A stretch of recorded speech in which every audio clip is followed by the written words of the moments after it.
Atenção! O programa Rasta News não é recomendado para menores de 16 anos. Contém linguagem obscena, palavras de baixo calão, piadas ruins e humor nordestino. Tire as crianças da sala.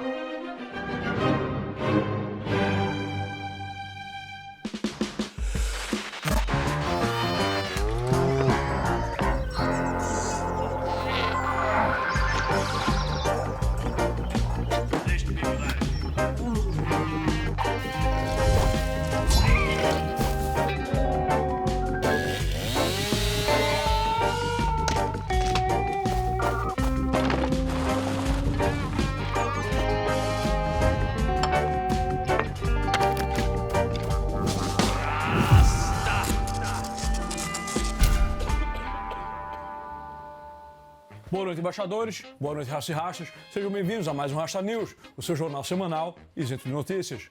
Um amigo, um professor, um general ou apenas um homem comum, tentando seguir o chamado de sua natureza em um mundo que lhe convida cada vez mais a ir comprar cigarros.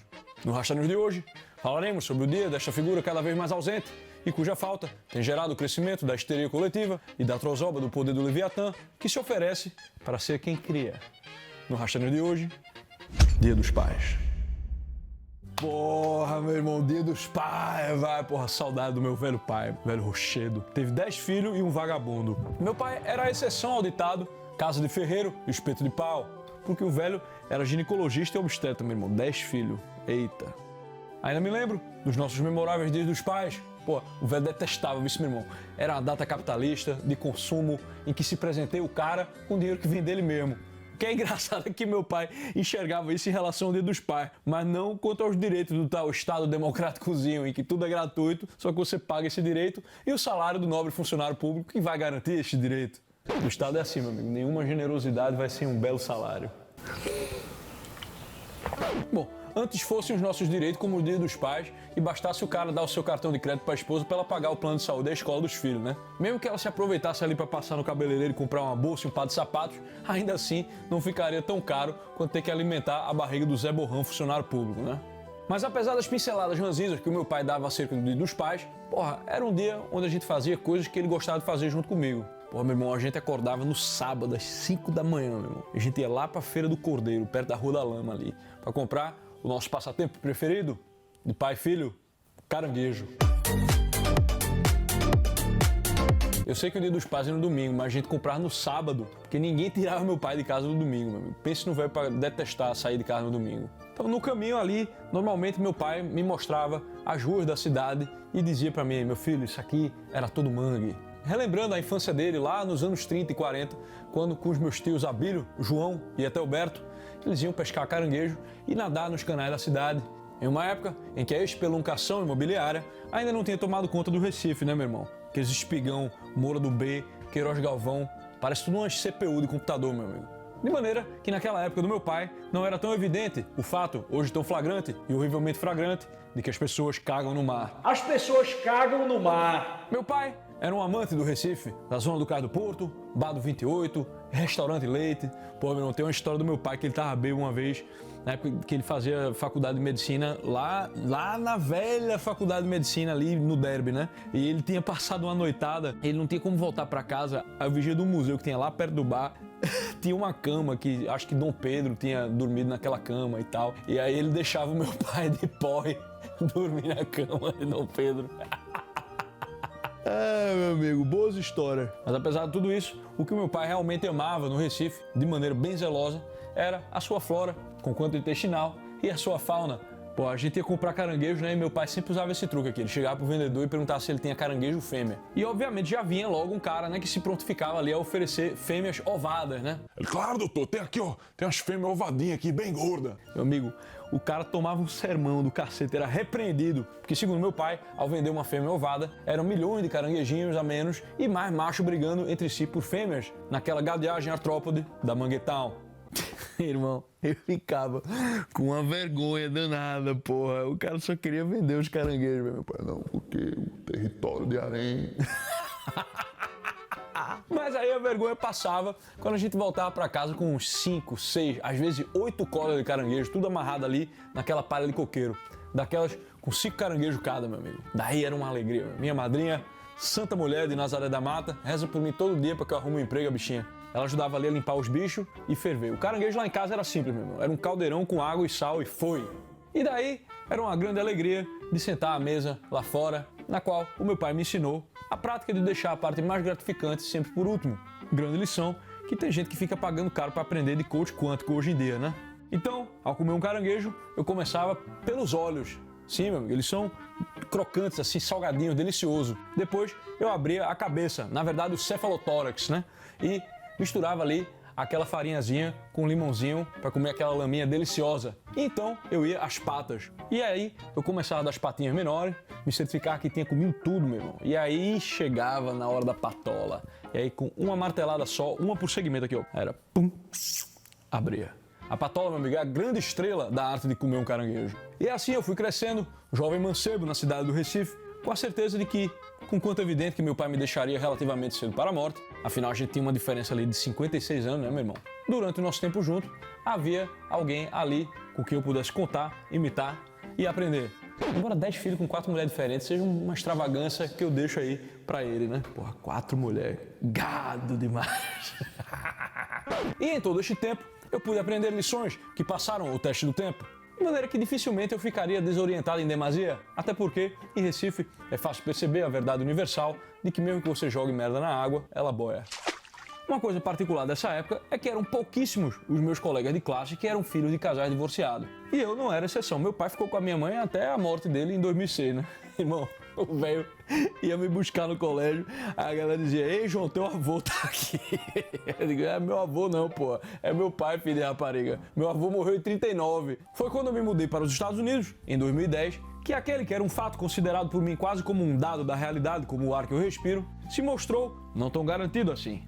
De acordo com a American Psychological Association, a taxa de divórcio nos Estados Unidos oscila entre os 40% e 50% no primeiro casamento e chega até 70% no segundo casamento. Isso no país inteiro. Mas em uma faculdade de música, que é onde você encontra os tipos mais desajeitados, desajustados, desordenados, cuja inópia mental, associada à melancolia da introspecção, gera o tal temperamento artístico, era impressionante. Era a maioria esmagadora filho de divórcio. Confissões aqui, né? Pouco tempo mais tarde, já morando ali em Nova York, jovem bovino, gadeava ali umas Tinderela, né, que frequentavam os dive bars de Williamsburg e essas coisas. Essas daí, tudo feminista, vale salientar, apenas uma não era filha de divórcio. Eu lembro até de uma delas, assim, ela era estranha, ela era meio carente, mas também extremamente orgulhosa e desconfiada. Eu lembro de dizer a ela uma noite, né, durante um cigarro: porra, meu irmão, tu me passa uma marca de quem foi abandonada pelo pai. E aí ela me respondeu: Pera, como é que tu sabe? Eu já te contei isso. Pô, né? Não precisava dizer nada, né, minha filha? A franjinha estilo Juruna, o cabelo metade louro Galadriel e metade preto estilo Glenn Danzig, o piercing no septo e o fato de que eu encontrei ela num restaurante vegano na Metropolitan Avenue já me dizia o suficiente, né? Mas eu escolhi não ser preconceituoso e ver o comportamento e ter um pouco mais de intimidade para poder aventurar as minhas observações. A verdade, meus amigos, é que um passeio pelo Brooklyn é um passeio pela ausência paterna em forma de arquitetura. Nós já premiamos aqui Lyndon Johnson com o troféu Bigodagem pelos efeitos nefastos de sua guerra contra a pobreza. Mas a verdade é que a cidade de Nova York já vinha sendo devastada pelos maus incentivos do welfare state desde os tempos de Roosevelt, onde foi se consolidando o incentivo para que as mães chutassem o marido para fora de casa para receber os benefícios estatais sozinha. E aí, às vezes até o próprio marido tomava a decisão de comprar cigarro, porque, porra, meu irmão, agora tem o pai Estado para cuidar dessa bagaça, né? Eu me livro dessa pentelha e ela ganha uma pensão. Vai, grande dia. Daí, o Leviatil, este padrasto maravilhoso, chamando para si a nobre máxima de que Pai é quem cria. cuidou de ir colocando todo esse experimento social em prédios no melhor estilo Le Corbusier. Aí você anda na cidade e você vê aquelas caixinhas de pombo com grade na janela que mais parece um presídio. Aí você passa por uma escola que é uma caixa de concreto cheia de grade na janela que também mais parece um presídio. E ali você bota os Proto-Enzo e Valentina, que não tem referência paterna em casa, para aprender a buscar referência uns nos outros, né? Ou seja, com outro jovem tapado e sem referência nenhuma. Aí o maluco entra pra uma gangue de maloqueiro de bermuda pra se validar, vira escravo de uma cultura putanheira e consumista de merda, que provavelmente vai levar ele a todo tipo de perigo físico e psicológico, até que ele feche o ciclo e termina aonde? Pasmem, em um presídio. Porra, meu irmão, não é um salto muito grande da imaginação, né? Não é mesmo. Muito se fala sobre os Estados Unidos e a sua maior população carcerária do Ocidente, e muitos esquerdistas de inclinação liberal gostam de apontar para isso como se eles não tivessem nada a ver com o problema, né? Pois é, meu irmão, tá aí reclamando? Sabe no que é que os Estados Unidos também são líderes mundiais? Quantidade de criança crescendo em lares quebrados. 23% das crianças americanas não tem pai e mãe junto em casa. Nas instituições de detenção, ali, administradas pelo Levi Atil, 70% dos jovens vêm de lares quebrados.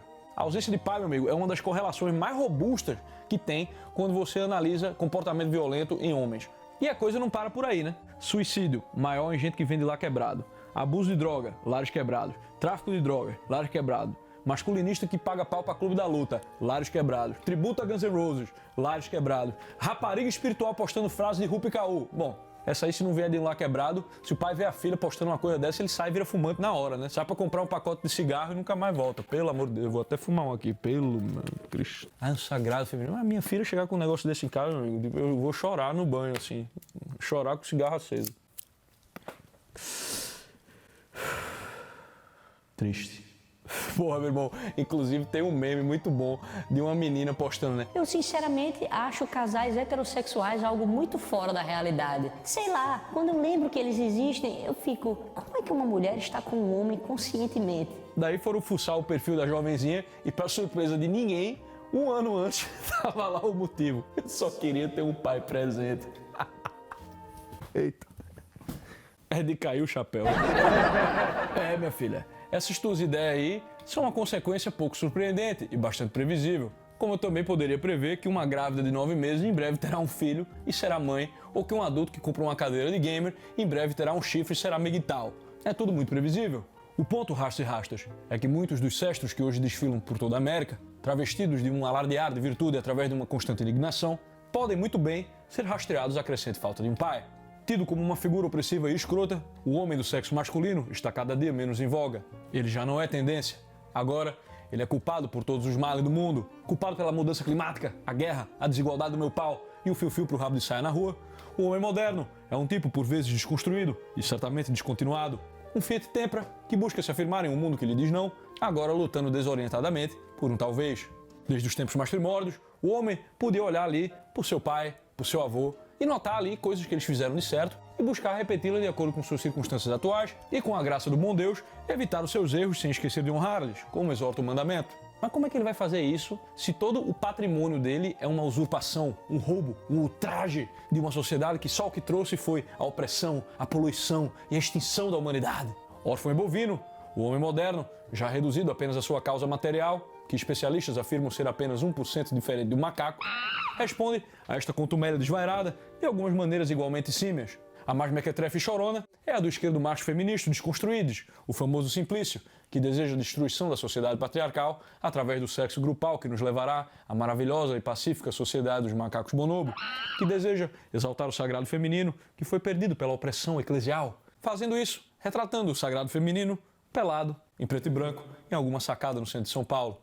Há também uma versão deste extra desconstruída, que inclui o feminista pavão, que se veste de mulher e até experimenta outros rapazes para parecer mais sensível, e com isso, pegar a mulher. E o extra desconstruído, que é o minha mãe é o meu pai, que é quando o cara troca de sexo para ficar com alguém do mesmo sexo, só que é o sexo oposto. E temos também o heteronihilista, que ao negar a eternidade, segue a máxima skalabiana de dar o fúrico 3 vezes apenas pelo experimentamento, mesmo que sem gostar. E que fique bem claro para vocês que é o seguinte, o fato de eu ter dado 3 vezes não significa que eu sou homo, eu sou hétero. Eu gosto de mulher. Entendi. Que fique bem claro isso, né? Do outro lado, temos a mais ou menos funcional, conquanto tacanha, que é a figura do heterotop. O heterotop é um tipo capadócio brejeiro que não vai parar para pensar nessas coisas, até porque não pensa. Os que não foram abençoados pelo sortilégio de nascer herdeiros vão trabalhar em alguma coisa qualquer ali no horário comercial durante a semana, fonte de sua funcionalidade, para pagar prestações de artigos caros que funcionam como a sua alma externa, como uma camisa apertada com o cavalinho ali, o reloginho dourado, as correntes, o camarote, o camaro amarelo e as raparigas dando cambalhota na balada. Não é preciso muito para entender que nenhum desses candidatos possui os atributos para uma continuidade de ação e de transferência de conhecimento no tempo. É muita falação, meu irmão. É muito aparecer para ser validado. E o homem não foi feito para isso, né, porra? O homem foi feito para ser como? Para ser como São José ali, ó. Exemplo de virilidade. Entrou na história mudo, fez o seu, saiu calado. Tá no céu pelo menino que ajudou a criar ali, ó. Solto no tecido do tempo e do espaço. O homem moderno pode até procriar, mas será cada vez mais difícil desenvolver o seu potencial como pai. E essa descontinuidade gerará um vácuo que será cada vez mais preenchido pela compensação neurótica e pela multidão de burocratas interessados na tutela de Enzos e Valentinos do mundo, desde que todos se submetam aos seus lindos planos, dando a eles todo o poder. Padrastos sem rosto e sem nome, transformando o mundo, pouco a pouco, na creche do tio Bigode. E falando em bigode, é hora do nosso Troféu Bigodagem. E o Troféu Bigodagem de hoje vai para ninguém menos do que o senador democrata Scott Wiener. Scott Wiener é senador da Califórnia pelo Partido Democrata e responsável pelo projeto de lei estadual 107, que transforma o estado da Califórnia em um santuário para crianças trans. Uma janela de Overton se moveu demais, viu esse bicho? A Califórnia, que é o laboratório experimental de todas as bigodagens mais insanas da América, agora tem o poder de passar por cima das leis de outros estados, tido como atrasados, como Texas, Idaho ou Louisiana, onde entupir o seu filho de hormônio e cortar o piruzinho dele é ilegal. Um absurdo. Fico pensando aqui, né, meu irmão? Desde quando os Founding Fathers desenharam a América para ter uma maior autonomia dos estados, como essa autonomia foi problemática, né? Ela teve que ser afinada ali ao longo dos anos, gerando debates incríveis, né? Como os Federalist Papers, né? Fico imaginando se eu chegasse e dissesse assim: olha, seu Madison, no futuro vai ter uma mãe maluca que conseguiu a guarda de uma criança, ela vai poder correr para a Califórnia e transformar o filho dela numa loreta contra o consentimento do pai. Ele ia dizer: Não é possível, mais rasta. Estás a me tirardes? Pois é, senhoras e senhores. É assim que vem aparecendo o caso de Jeff Younger e Anne Georgulas. Que nome é esse, né, meu irmão? O pai vem numa extensa batalha judicial com a esposa que quer submeter o filho James, que em 2020 o menino tinha só 7 anos, velho. 7 anos. Mal lembro dos 7 anos. 7 anos eu tava tocando.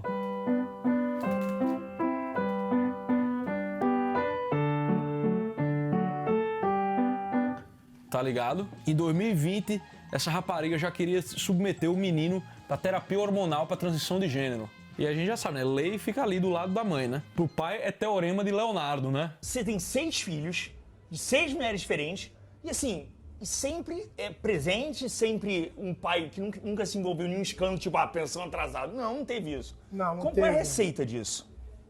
Medo de ser preso, né?